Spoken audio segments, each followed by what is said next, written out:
আসসালামু আলাইকুম, সবাই কেমন আছেন? আশা করি আলহামদুলিল্লাহ সবাই খুব ভালো আছেন। তো নেত্রকোনা এসেছিলাম। নেত্রকোনা এসে এক আজব ফলের দেখা পেলাম।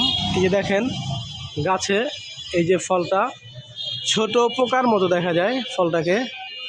মনে হয় যেন এটা একটি ছোট পোকা, কিন্তু না, এটি একটি ফল। এটার নাম হচ্ছে টুথ ফল। আমি এখানে এসে দেখলাম প্রথম। আপনারা কেউ দেখছেন কি না কমেন্টসে জানাবেন। এই টুথ ফল আজব একটি ফল। এটা যখন পাকে তখন ফলটি কালো হয়ে যায়।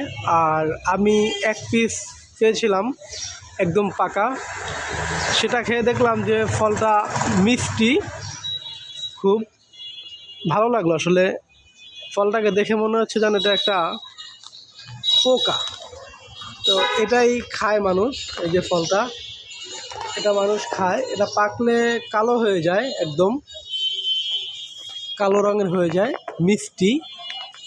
গাছটা একবার দেখেন, খুব বেশি বড় না, ছোট। এই যে দেখেন, একদম চিকন একটি গাছ। গাছটা মোটামুটি বড় হয় ভালোই, এই যে উচ্চতা। কিন্তু এটার নাম হচ্ছে টুথ ফল। আর যদি কেউ খেয়ে থাকেন জানাবেন যে আসলে কেমন লাগে আপনাদের কাছে। আমার কাছে মিষ্টি লাগছে। আর ফলটি পাকলে একদমই কালো হয়ে যায়। প্রথম লাল বর্ণ ধারণ করে, তারপরে যখন পেকে যায় তখন কালো হয়ে যায়। এই হচ্ছে সেই ফলটা। তো যদি কেউ খেয়ে থাকেন কমেন্টসে জানাবেন আপনাদের এলাকায় এই ফলের নাম কি। আর একটু জানাবেন যে আপনাদের এলাকায় এই ফলকে কী নামে ডাকা হয়।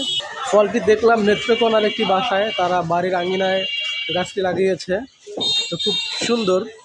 তো যদি ভালো লাগে চ্যানেলটি লাইক, কমেন্ট, শেয়ার, সাবস্ক্রাইব করবেন। আর যদি ভালো না লাগে তাহলেও দেখতে থাকবেন, আশা করি ভালো লাগবে। কারণ আপনারা দেখলেই আরও ভালো করার চেষ্টা করব, এটাই ইচ্ছা। তো সবাই ভালো থাকবেন। আসসালামু আলাইকুম।